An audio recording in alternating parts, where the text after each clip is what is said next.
बहू अपने ससुर को छोड़ने गई वृद्ध आश्रम, वहां अपनी मां को देखकर बहू के होश उड़ गए। दीनदयाल जी का परिवार। दीनदयाल जी एक सम्मानित लेकिन अब बूढ़े हो चुके व्यक्ति हैं जो अपने बेटे और बहू के साथ अपने पुश्तैनी घर में रहते हैं।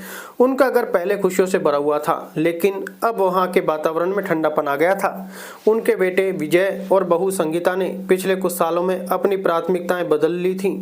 वे अब अपने वृद्ध पिता की ओर अधिक ध्यान नहीं देते थे। दीनदयाल जी को उम्मीद थी कि उनके बेटे और बहू उनकी देखभाल करेंगे, जैसे उन्होंने अपने बेटे की पूरी जिंदगी की। लेकिन अब दिन का एक सामान्य दृश्य यह था कि जब दीनदयाल जी अपने बेटे और बहू को चाय और नमकीन का आनंद लेते हुए देखते तो उनकी आंखों में निराशा साफ झलकती।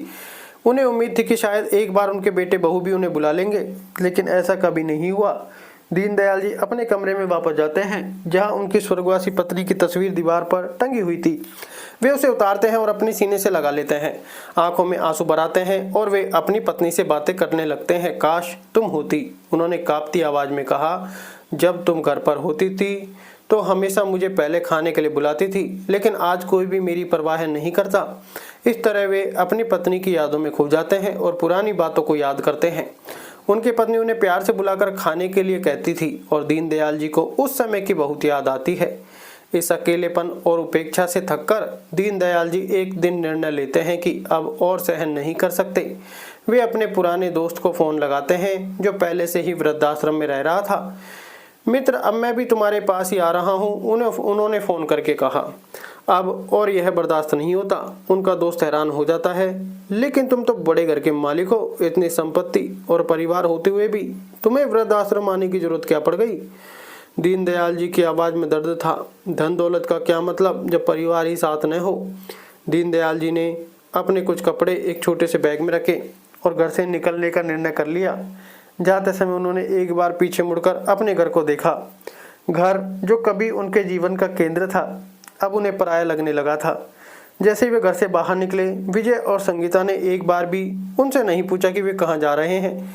वे सोच रहे थे कि शायद दीनदयाल जी किसी काम से बाहर जा रहे होंगे। दीनदयाल जी वृद्धाश्रम की ओर निकल पड़े। वहां पहुंचकर उन्होंने अपनी एंट्री कराई और वहां के वातावरण से परिचित होने लगे। वृद्धाश्रम में दीनदयाल जी ने कुछ पुराने और कुछ नए दोस्तों से मुलाकात की। धीरे धीरे उन्हें वहां का जीवन अच्छा लगने लगा। वहां के लोग एक दूसरे के दुख सुख को बांटते थे और यही दीनदयाल जी को भी सांत्वना देने लगा। उन्होंने अपनी दिनचर्या में व्यायाम को शामिल कर लिया और वहां के लोगों के साथ मिलजुल कर समय बिताने लगे। हालांकि जब भी उन्हें अपने घर की याद आती थी तो वे अपनी पत्नी की तस्वीर निकाल कर देख लिया करते थे। वृद्धाश्रम में कुछ समय बीतने के बाद एक दिन सभी वृद्धाश्रम के आंगन में बैठे हुए थे। तभी एक कार गेट के सामने आकर रुकी। उसमें से एक वृद्ध महिला उतरी, जो अपने बेटे और बहू के साथ आई थी। बेटा और बहू उसे छोड़कर चले गए और वह महिला आश्रम के अंदर आ गई। वृद्धाश्रम में सभी ने उसका स्वागत किया, लेकिन वह महिला किसी से ज्यादा बातचीत नहीं करती थी। दीनदयाल जी को उस महिला के बारे में जानने की जिज्ञासा हुई और उन्होंने उसे बागवानी करते हुए देखा। जब उन्होंने उस महिला का चेहरा देखा तो उन्हें आश्चर्य हुआ। वह महिला उनकी बेटी की सास थी, जानकी देवी। दीनदयाल जी ने जानकी देवी से बात करने की कोशिश की, लेकिन वह ज्यादा कुछ नहीं बोली। धीरे धीरे उन्होंने अपनी कहानी सुनाई कि कैसे उनके बेटे और बहू ने उन्हें वृद्धाश्रम में छोड़ दिया था। दीनदयाल जी ने जानकी देवी को सांत्वना दी और कहा, हम दोनों की स्थिति एक जैसी है, लेकिन हमें अपने जीवन का बाकी समय शांति से जीना चाहिए। जानकी देवी को इस बात से कुछ राहत मिली और वे दीनदयाल जी के साथ समय बिताने लगी। दोनों ने एक दूसरे के दुख सुख को बांटकर एक नया जीवन शुरू किया। एक समय बाद एक दिन दीनदयाल जी का बेटा, बहू और पोता उनसे मिलने आए। वे उन्हें वापस घर ले जाने के लिए आए थे। बाबा, कल मेरा जन्मदिन है, आपको हमारे साथ चलना होगा, उनके पोते ने कहा। दीनदयाल जी का दिल भर आया। उन्होंने अपने पोते के लिए जाने का निर्णय लिया, लेकिन उन्होंने एक शर्त रखी कि पार्टी के बाद उन्हें वापस वृद्धाश्रम छोड़ दिया जाए। पार्टी के बाद दीनदयाल जी ने अपने बेटे और बहू से कहा, मैं वापस वृद्धाश्रम जाऊंगा, यहाँ मुझे शांति मिलती है और यह जगह अब मेरा घर है। विजय और संगीता ने दीनदयाल जी को रोकने की बहुत कोशिश की, लेकिन वे नहीं माने। उन्होंने कहा, जहाँ मुझे शांति मिले वही मेरा घर है।